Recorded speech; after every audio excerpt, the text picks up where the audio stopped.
When I opened my eyes in that hospital bed, the first thing I asked for was my house keys. The nurse looked at me strangely. She said my house wasn't mine anymore. They'd sold it. My own children said I'd never make it home again, so they made sure I didn't have one to return to. The doctors called it a miracle when I survived. I called it something else, a second chance. I didn't cry. I didn't scream. I just started planning. Quietly. Carefully. They took what was mine, so I decided to take back what was theirs. And this time, they'd never see it coming. But before I continue, make sure you're subscribed to the Old Folks channel and let me know in the comments where you're watching from. We love to see how far our stories travel. The first thing I remember after waking up in the hospital wasn't the pain, it was the silence. No one came to see me. No familiar faces, no comforting voices. Only the distant beeping of machines and the smell of disinfectant. I reached for my phone on the side table, but it wasn't there. Days passed before my neighbor, Mrs. Collins, visited, her face pale and hesitant. She didn't know how to say it at first, until her eyes filled with tears. "Your house," she whispered, it's gone." For a moment, the world stopped spinning. My heart froze. Gone? What did that even mean? And when I asked who sold it, her answer burned deeper than any wound. "It was your son and his wife." I couldn't breathe. My hands trembled against the white bedsheet. I had trusted them, left them everything while I recovered. They told the world I was too weak, too old, too forgetful to manage my own home. While I lay in that hospital bed, they'd cleaned out my house, sold my furniture, even emptied my drawers. Every photo, every letter from my husband, gone. The nurse came in just as tears slipped down my face. She asked if I was in pain. I smiled weakly. "Not the kind you can treat, dear." That night, I stared at the ceiling and whispered, "If they think I'm finished, they don't know me at all." When I was discharged, I had nowhere to go. My old address now belonged to strangers, a family who looked at me with pity when I stood at the gate. My son didn't answer my calls. His wife blocked my number. The betrayal cut deeper than any knife. But pain has a way of waking something powerful inside you, something patient, silent, and sharp. I found a small room to rent near town and began to watch them from afar. Their laughter, their new cars, their perfect smiles. Every smile was bought with the price of my memories. And that's when I decided to take back what was mine, in my own way. From my small apartment window, I could see their house in the distance. At night, the lights glowed warm, the same golden hue that once filled my own home. Sometimes I'd sit by the window with a cup of tea, watching their shadows move behind the curtains. I wasn't jealous. I was waiting. I noticed everything, the times they left for work, the arguments that shook the quiet street, the nights they came home late. I was invisible now, just an old woman with a tired face. And invisibility became my power. One afternoon, I followed them, just far enough to stay unseen. They laughed as they walked into a realtor's office. A new house, maybe? Another deal made with my money? I waited outside until the agent left, then quietly asked him about listings. When I saw their names on the paperwork, a strange calm filled me. They were selling again, this time, their home. But they didn't know I had friends in quiet places, people who owed me favors. The kind that never appear in records. That night, I sat with a notepad under the dim yellow light of my room. I wrote down every detail, address, price, agent, timing. The plan formed slowly, like a spider weaving its web. They thought I was powerless. But power doesn't always scream, sometimes it whispers. I called an old friend from my husband's days in business, a lawyer with a good heart and a better memory. When he heard what happened, his silence said everything. "Let's buy it," I said softly. "No one needs to know who's behind the papers." And he replied, "Then let's make sure this time, the deed is in your name." Weeks passed like shadows across the wall. I watched as my son and his wife packed boxes again, laughing, planning, unaware of the storm coming. My lawyer handled everything quietly. Cash payment, anonymous buyer, no questions asked. By the time they signed the sale documents, my name was already sealed under layers of confidentiality. They had no idea who they had just sold their home to. And that night, as I watched their moving truck pull away, I smiled for the first time in months. Justice doesn't always roar, sometimes it waits. I visited the house days later. The keys felt cold and heavy in my palm, like the weight of truth finally found. Every corner of that house smelled new, yet carried echoes of their laughter.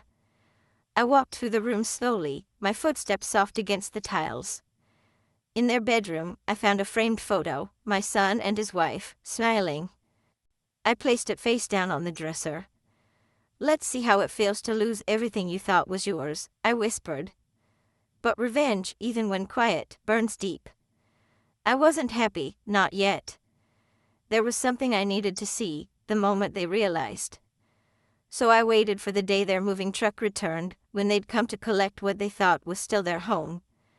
When they knocked on the door, I opened it myself. The look on their faces, priceless. "Hello, dear," I said gently. "I was wondering when you'd visit." The silence that followed was heavy enough to break the air. My son's eyes widened as if he'd seen a ghost. His wife's voice cracked. "Mom? What are you doing here?" I stood calmly at the doorway, holding the keychain that once hung in my old home.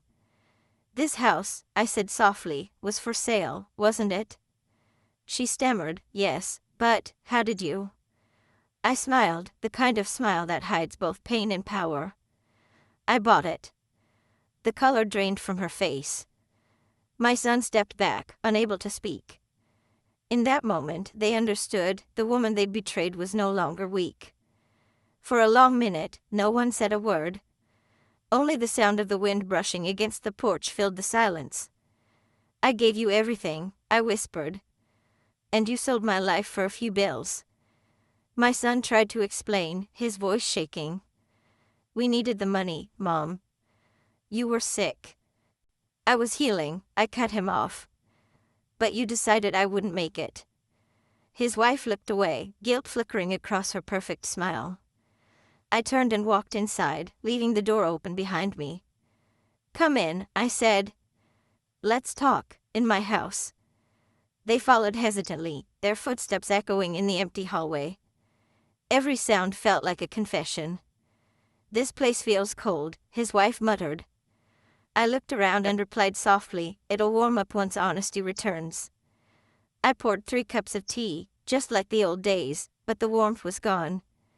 They couldn't even meet my eyes. Finally, I set down my cup. "You took my home," I said, "so I took yours. Fair trade, don't you think?" The air went still. And for the first time, they had no words. Later that night, I sat alone on the porch, watching their car fade down the road. The stars above seemed sharper, colder. I should have felt satisfied, but something inside me still ached. Revenge doesn't heal, it only balances. And deep down, I knew this story wasn't about houses or property, it was about betrayal. A mother's trust broken by the hand she raised. I held my late husband's ring between my fingers and whispered, "You'd be proud, wouldn't you?" But even his memory stayed silent. Over the next few days, I wandered through the house, touching every wall and corner. I found traces of their life, her perfume in the hallway, his books by the fireplace. Each item told a story I didn't want to hear. They had lived happily, while I suffered alone in a hospital bed. But bitterness can only burn for so long before it turns to ashes. That's when I realized. I didn't want this house to destroy me. I wanted it to remind me of who I'd been before they broke me. I decided to write them a letter, not out of forgiveness, but truth. In it, I said, "You taught me that family can sell your home, but they can never own your soul." I sealed it with my name, placed it in their mailbox, and walked away. No anger. No tears. Just quiet power. And as I turned back one last time, the porch light flickered like a heartbeat coming back to life. Maybe that was enough. Word spread quickly around town. People whispered in grocery lines and church aisles. Some called me cruel, others called me brave. I didn't care much for either. All I wanted was peace. But peace rarely visits those who've been wronged. One evening, a knock came at my door, harsh and hurried. When I opened it, my son stood there again, rain dripping from his hair. "Mom, please, we need to talk." I let him in. He looked thinner, older somehow. "I know we did wrong," he said, voice shaking. "But I've lost my job. We're broke." I studied his face, the same boy who once cried when he scraped his knee, now begging like a stranger. His words hurt, but not because of pity, because I still loved him. Love, no matter how bruised, doesn't die easily. He asked if I'd help them, just for a while. And for the first time in months, I hesitated. Revenge felt good, but love was louder. "Where's your wife?" I asked quietly. He looked down. "She left." For a moment, I saw the frightened boy he once was, lost, ashamed, alone. I wanted to hate him, but my heart betrayed me again. I sighed deeply and said, "Go upstairs. The guest room is yours." He looked up in disbelief. This time, I added, "Don't break what's given freely." And just like that, the storm in me began to calm. Days turned into weeks. My son stayed quietly, helping around the house, cooking dinner, fixing old pipes. It felt strange, the same walls that once held anger now echoed with forgiveness. Sometimes, late at night, I heard him crying softly in the next room. I never interrupted. Some pains must speak in silence. One evening, he knocked on my door and whispered, "Thank you, Mom." I only smiled and said, "Just don't forget what this house cost." But peace doesn't come without ghosts. Every corner of the house still carried traces of betrayal. Sometimes, I'd hear echoes, laughter that wasn't there, whispers of the past. I wondered if it was my guilt haunting me. Because forgiveness doesn't erase, it only softens the wound. One night, I found my son sitting in the dark living room, staring at the floor. "I wish I could undo it all," he said quietly. "You can't," I replied. "But you can learn why it mattered." He nodded slowly. "I thought money could fix everything," he said.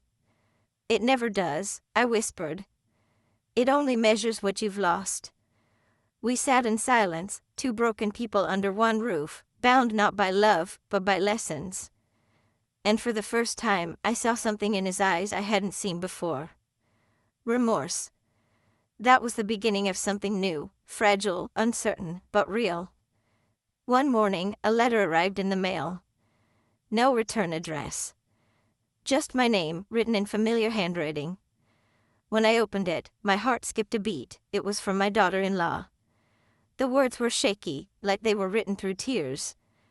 She wrote that she was sorry, that greed had blinded her, and guilt kept her awake every night. She said she'd left my son because she couldn't face what they'd done. And she ended with, "You were right. Some houses don't belong to people, they belong to hearts." I folded the letter carefully and placed it beside my late husband's ring. Maybe this was the closure I never expected. I thought about calling her, but some goodbyes are better written than spoken. Instead, I lit a candle and whispered, "Peace be with you." For the first time, the house felt truly quiet, not empty, but peaceful. The kind of quiet that means healing has begun. That evening, I found my son standing by the window, staring at the fading light. He turned to me and asked, "Mom, do you ever think we can be a family again?" I smiled faintly. "Family isn't about blood or names," I said. "It's about the heart." He nodded, tears in his eyes. And in that small, trembling moment, forgiveness finally found a home. Months passed, and the house slowly came back to life. The garden bloomed again. The kitchen smelled of bread and laughter. It wasn't the same as before, but maybe that was the point. We were no longer trying to rebuild the past. We were learning to live with it. My son started working again, rebuilding his name piece by piece. And I, for the first time, slept peacefully. Sometimes, neighbors would stop by, curious about the old woman who bought her son's house. I'd smile and tell them, it's just an old story with a new ending. Because that's what life really is, a series of endings that lead to beginnings. I'd sit by the window every evening, watching the sunset paint the walls gold. And I'd whisper to the wind, he's learning. And somehow, I felt my husband's spirit smile back. Then one day, I received a phone call. It was my daughter-in-law. Her voice was soft. She asked if she could visit, to apologize in person. I paused, then said, the door is open. When she arrived, she hugged me tightly and whispered, thank you for not hating me. And for the first time in years, we cried together, not from pain, but relief. Now, as I sit by the window, the same way I did at the beginning, the house feels different. It's not filled with anger anymore, but with memories, both bitter and sweet. Sometimes, I still wonder why they did what they did, but maybe that's not important anymore. Because what matters isn't the house we live in, it's the peace we build inside. I often tell myself, forgiveness isn't weakness. It's the strongest revenge of all. They took my home, but I found my strength. They broke my trust, but I rebuilt my peace. And as the wind hums softly through the curtains, I know one truth. Sometimes, life takes everything from you, so you can learn what truly belongs to you. I sip my tea, smile faintly, and whisper. They sold my house while I was in the hospital, so I bought theirs in secret. Then I look at the fading sunlight and add softly. And in doing so, I bought back myself. The screen fades to black. They say revenge is sweet, but I never wanted sweetness. I only wanted silence, the kind that comes when justice settles itself. They took my roof, but I found my peace beneath another. And sometimes, at night, I light a candle by the window and watch the glow reflect on the ring my husband gave me, the same one I almost pawned to survive. He used to say, home isn't where you live, it's what you stand for. Now I understand. They sold my house, but they'll never own my heart. And that, in the end, is the only thing worth keeping.